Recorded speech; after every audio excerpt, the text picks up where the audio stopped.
Holy shit, it's... Hey folks, it's Indieguy, and before I confront the unperceivable face of my final captor in what is literal hell, let's talk about another doozy, shall we? And it's called Trespasser Jurassic Park, developed by Steven Spielberg's own Dreamworks Interactive that were best known for creating Medal of Honor. Before that game, however, they were paving the way in '98 with Trespasser. Sort of. Urinates. What's the story of this game? Well, you play as a woman named Anne that was traveling to Costa Rica when her plane crashed, stranding her in an island. She then very quickly finds out that this island was Site B. You know, where the dinosaurs were cloned in the first movies? Technically, this is a sequel to Jurassic Park 2, but in all honesty, you don't really need to watch that movie. Perhaps only the first one, which you fucking should, it's a banger.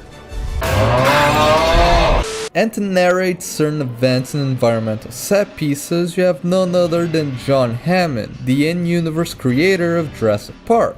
This gets weird though, cause Anne sometimes responds to the disembodied voice, like she can hear it. Leaving a tiny, fragile pocket where ancient species survive. Yada yada. This breaking of the fourth wall is super weird and it comes out of nowhere. It would have been a lot simpler for there to be lore tidbits here and there that would explain what went on in that space, and then use Hammond for more grandiose and important moments. This is just weird. And you wanna know what else is weird? The shooting. If you might not have noticed, this is a first-person shooter, but it uses the weirdest shooting mechanic I think I've ever seen. Instead of having your arms out at all time, like in most FPS games, no, Trespasser just throws this notion out of the window, and instead makes you control your right arm separately. If it sounds jank, it's because it is. You can also position the gun on the screen as you like, to varying degrees of success, mind you. And if a dinosaur gets too close, you might even run the risk of dropping your gun, because that happens. But it's her fucking fault, she could have been holding the gun properly. Although, she does have some great arm strength, I gotta give her that. But Indieguy, where is the hut? Where can I see my health and ammo? Good question there, Brian. Look at that, you're being useful. Now get the fuck out of my video. When it comes to ammo, most of the times you won't know for sure how many bullets you have, but Anne will say something. I like this, it adds a bit of a survival aspect to it, which is pretty cool. As for health though, it's well, it's there. Yep, and as a tattoo on her breast, I guess rather the more damage you receive. Yeah, well, this aged like milk, I guess. If it was made today, this would not fly, especially from a AAA developer. Jesus. The weapon roster is surprisingly vast. You have tons of choices, even guns that you don't often see in games, like the Coleco M950 machine pistol. You can also shoot stationary guns, but these are a pain to control since... yeah. But the catch with the guns is that there is an additional ammo. So let's say that you pick up a gun that has 6 shots. You're not going to be able to pick up any ammo or reload it. So, to refill your ammo, you just have to find another gun. I like this, it gives more of a sense of urgency in the combat. But still, the weapons are all very mediocre. I wouldn't say that any gun goes above and beyond, but none of them are bad. They all just do their job well enough, I guess.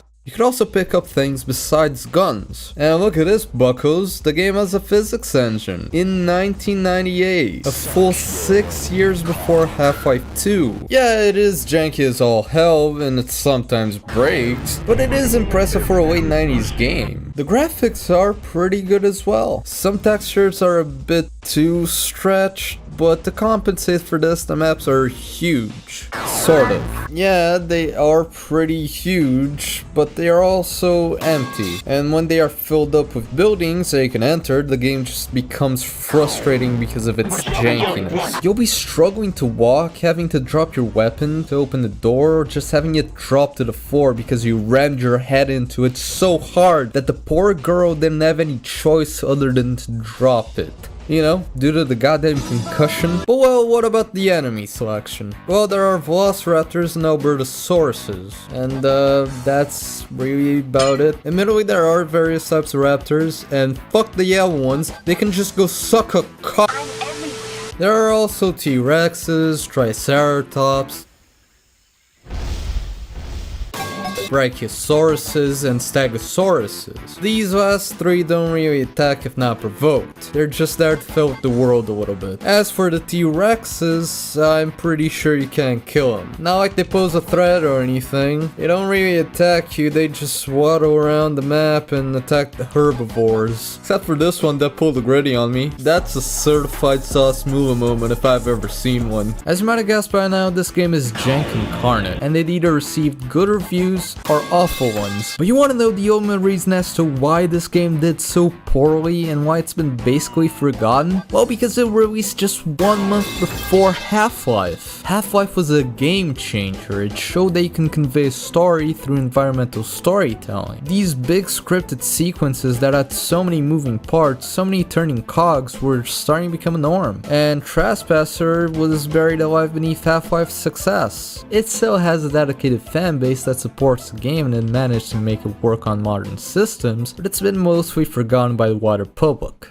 Even with all this, with all the jank, I found the game to be super endearing and even sort of mysterious. The open maps are dotted by waypoints of civilization sprinkled throughout. See this stuck ship? Totally optional. Mounted guns on the sides are even half full, revealing that there was a struggle, although there aren't any bodies. See these vast storage spaces filled with different guns and no cargo that was just left there to rot.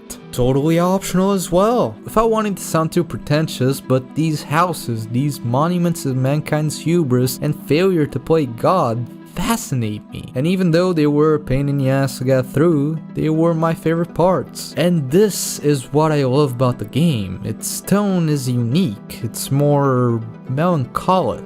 I can't really explain it, but it's really cool. Even the parts which I found weird are in fact endearing, like the arm movement and the physics. But even with this, I have to remain objective, with my final verdict being a 5 out of 10. Cons slightly outweigh the pros, so I really can't give it a better score, even though I want to. Even with this score, I recommend you play it. It's abandonware, so you don't even have to buy it, you just have to install some patches for it to run in modern hardware. I'll leave everything in the description if I'm not too lazy at the time, but yeah, that's it. See ya. What are you doing? Come on, let's go. Oh yeah, that. Holy shit, it's John Carmack? The boss is John Carmack. Yes, it is I, the CEO of Hell, John Carmack, the one who birthed Doom, the wizard of technology, Yeah, I don't care. All I want to know is what my purpose in hell is. You know what? I need smokes. Oh, come on!